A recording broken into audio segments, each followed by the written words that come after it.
की जय, गिरनारी महाराज की जय। ओम नमः पार्वती पतये हर हर महादेव।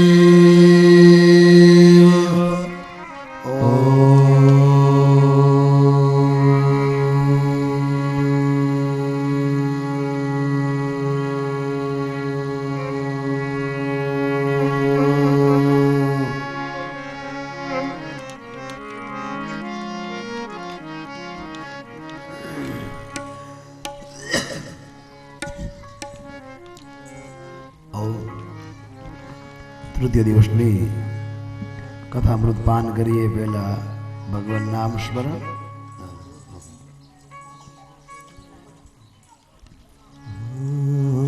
राधा का नाम अनमोल बोलो राधे राधे। राधा का नाम अनमोल बोलो राधे राधे। राधा का नाम अनमोल बोलो राधे राधे। राधा का नाम अनमोल बोलो राधे राधे।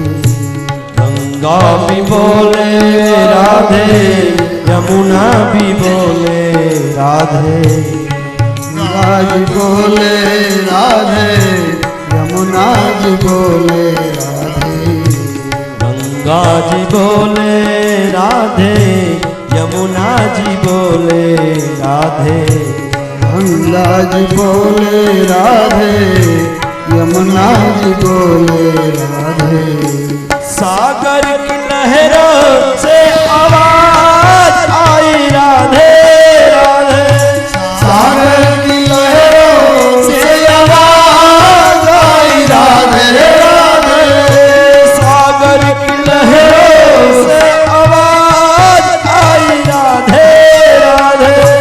सागर की लहरों से आवाज आई राधे राधे। राधा का नाम अनमोल बोलो राधे राधे। राधा का नाम अनमोल बोलो राधे राधे।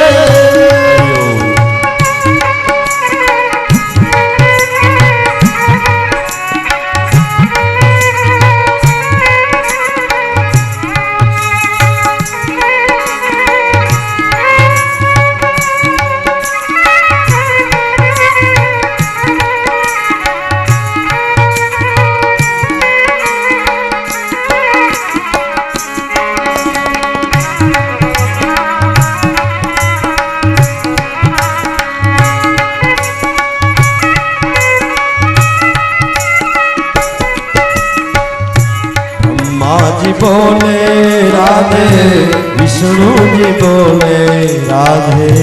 ब्रह्मा जी बोले राधे, विष्णु जी बोले राधे। ब्रह्मा जी बोले राधे, विष्णु जी बोले राधे।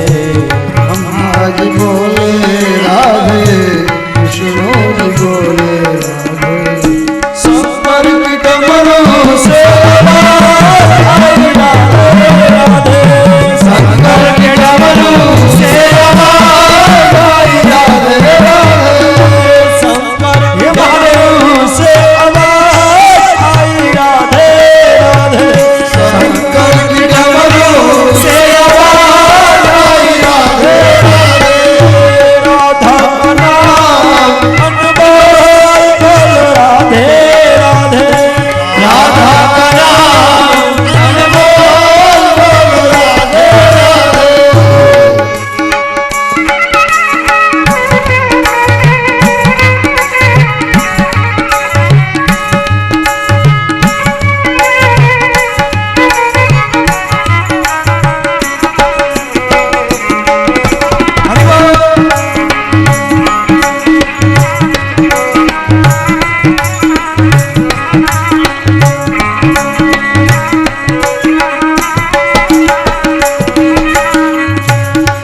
ઠાकुरજી બોલે રાધે રસૈયો બોલે રાધે વિધુજી બોલે રાધે નરસિંહ બોલે રાધે વિધુજી બોલે રાધે રસૈયો બોલે રાધે વિધુજી બોલે રાધે નરસિંહ બોલે मीरा के घुंघरू से आवाज आई राधे राधे मीरा की पायल से आवाज आई राधे राधे मीरा की पायल से आवाज आई राधे राधे मीरा की पायल से आवाज आई राधे राधे राधा राधा नाम अनमोल बोल राधे राधे राधा का नाम अनमोल बोल राधे राधे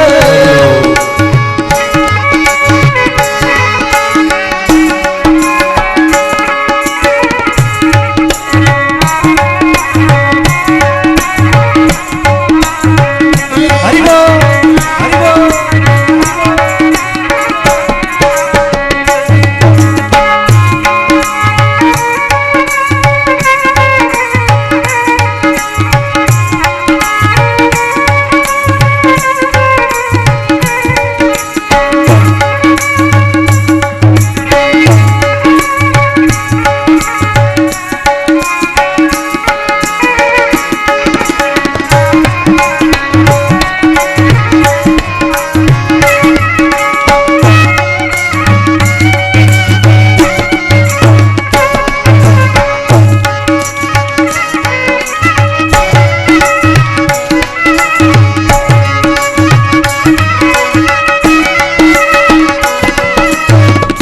बोल जी बोले राधे प्रहलाद बोले राधे जी बोले राधे प्रहलाद बोले राधे जी बोले राधे प्रहलाद बोले राधे जी बोले राधे प्रहलाद बोले राधे हो नारद की वीणा से आवाज आई राधे राधे नारद की वीणा से आवाज आई राधे राधे नारद की वीणा से आवाज आई राधे राधे नारद की वीणा से आवाज आई राधे राधे राधा का राधा का राधा का नाम अनमोल राधे राधे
राधा का नाम अनमोल बोलो राधे राधे।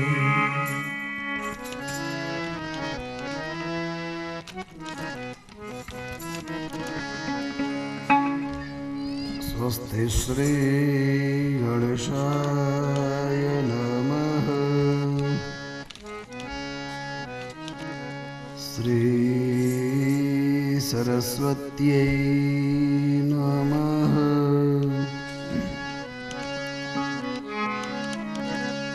શ્રી ગુરુભ્યો નમઃ.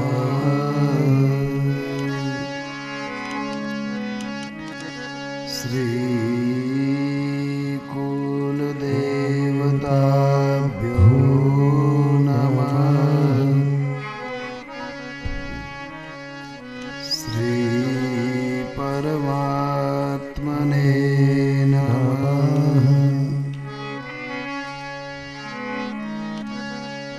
શ્રી શુદ્ધ ઉવાચ.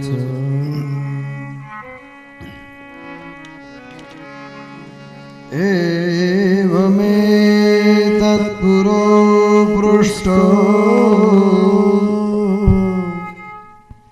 મૈત્રેયો ભગવાન કિલા ક્ષતરાવનમ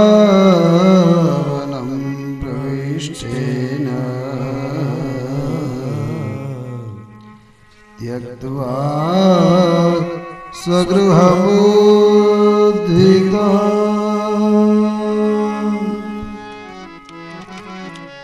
ક્ષતરાવનમ પ્રવિષ્ટેન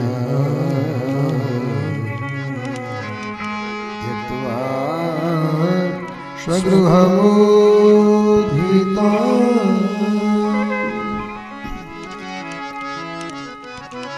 સંત વૃંદ વિપ્ર વૃંદને પ્રણામ. આપ સૌને હૃદયમાં બિરાજેલી પરમ ચેતનને પ્રણામ.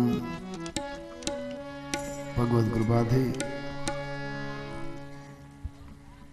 આજ કૃષ્ણચંદ્રની કથાનો તૃતીય દિવસનું આચમન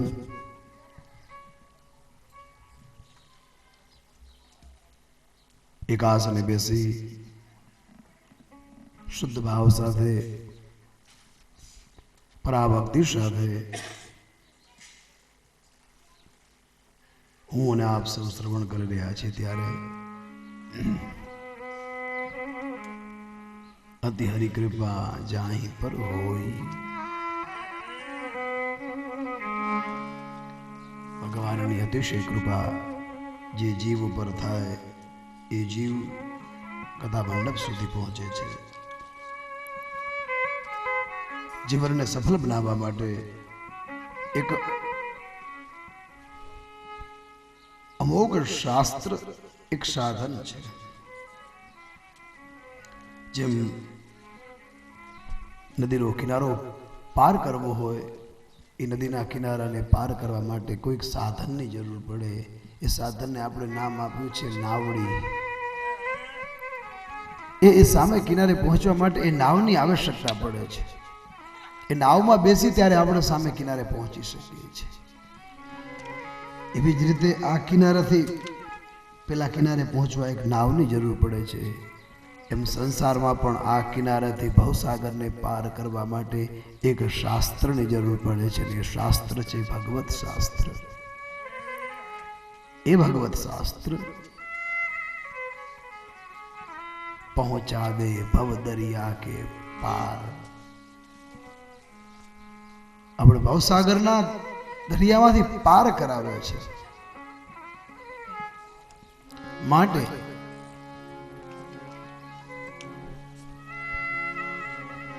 આપણે સૌ ભગવાનની અનન્ય કૃપા સમજવી રહે.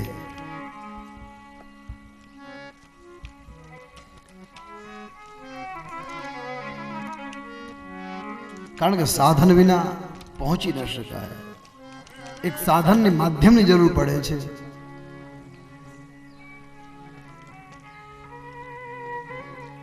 એક ભાગવત રૂપિયા સાધનના સથવારે હું અને આપણે સૌ એ લક્ષ્ય અને એ મુકામ સુધી પહોંચાડવાનું છે.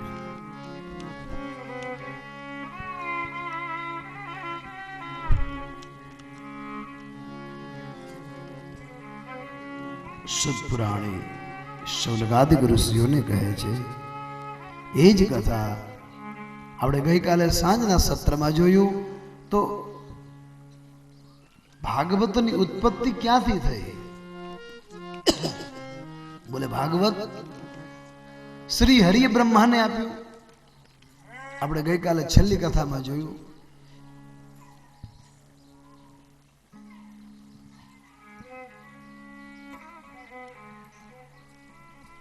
પરીક્ષિત રાજાના રાજ્યાભિષેક, પાંડવોનું સ્વર્ગારોહણ, પરીક્ષિતનું રાજ્ય કરવું, પરીક્ષિતે કળિયુગને દંડ આપ્યો.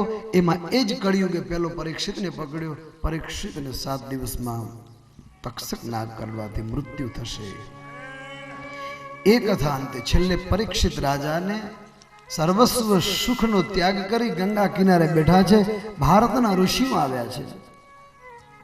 ભારતના ઋષિઓ આવી પરીક્ષિત રાજાને મોક્ષ અપાવવા માટે બેઠા છે. એ પરીક્ષિત રાજાએ જ્યારે પ્રશ્ન પૂછ્યો કે મનુષ્યને મૃત્યુ નજીક આવ્યું હોય ત્યારે શું કરવું જોઈએ?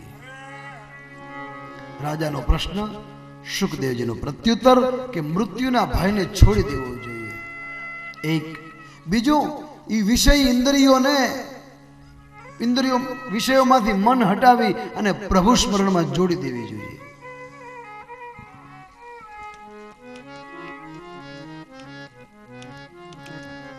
ભય બી ન હોય નહીં પ્રીતિ.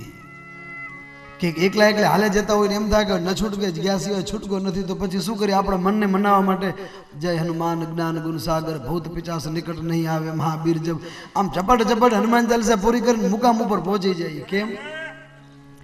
હનુમાન ચાલીસા બોલવાનો તો ઠેકાણા બીજા ઘણા છે, પણ આ હલવાને કેમ બોલી હનુમાન ચાલીસા? બોલે એકલપણું ન લાગે એટલા માટે.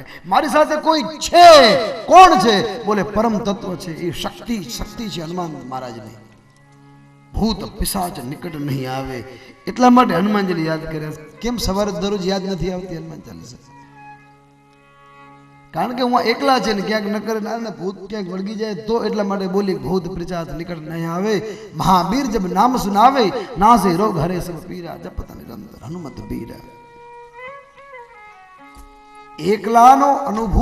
એકલની અનુભૂતિ ન થાય. આપણે મારી સાથે કોઈ છે એવા ભાવ સાથે.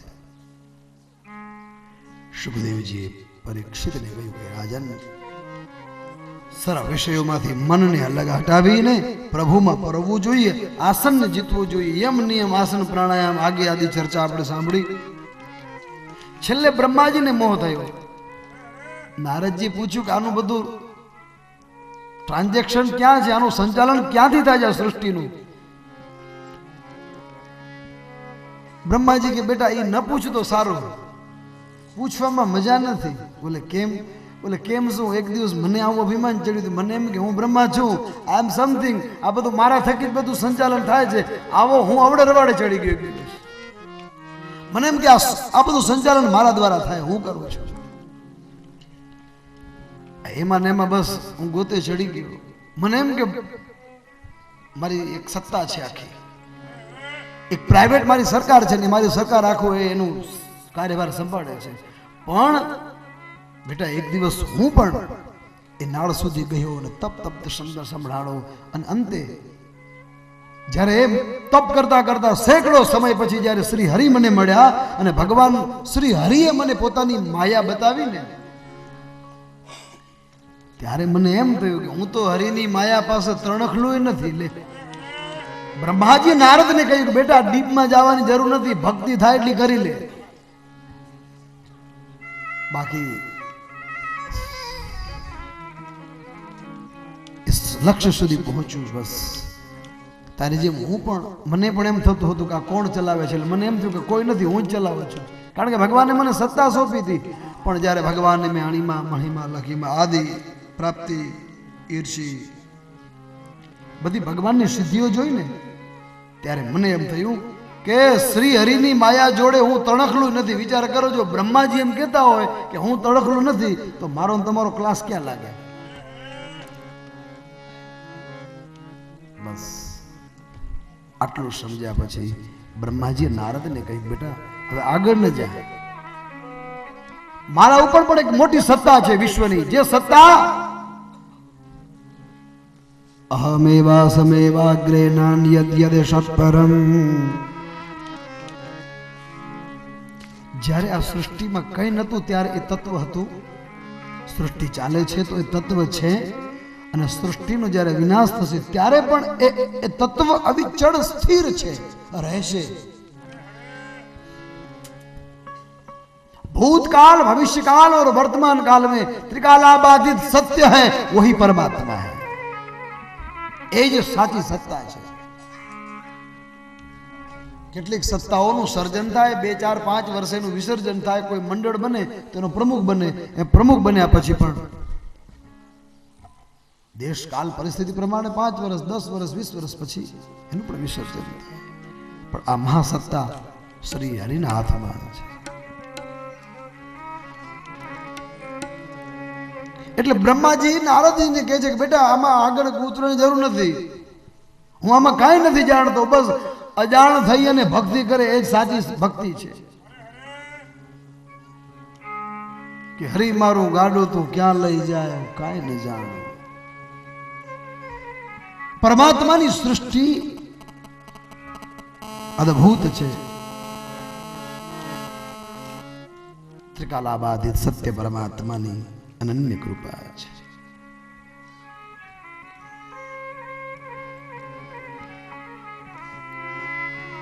એટલે જો બ્રહ્માજી જો મોહિત થતા હોય, અને બ્રહ્માજીએ શ્રી હરિ પાસેથી દક્ષ ચતુશ્લોકી ભાગવત સાંભળ્યું, એમ નારદજીને આપ્યું, નારદજી વ્યાસજીને આપ્યું, એનો વિસ્તાર કર્યો છે. અને હું ને તમે આ સાંભળી રહ્યા છીએ, આ એ જ પરમ ભાગવત છે.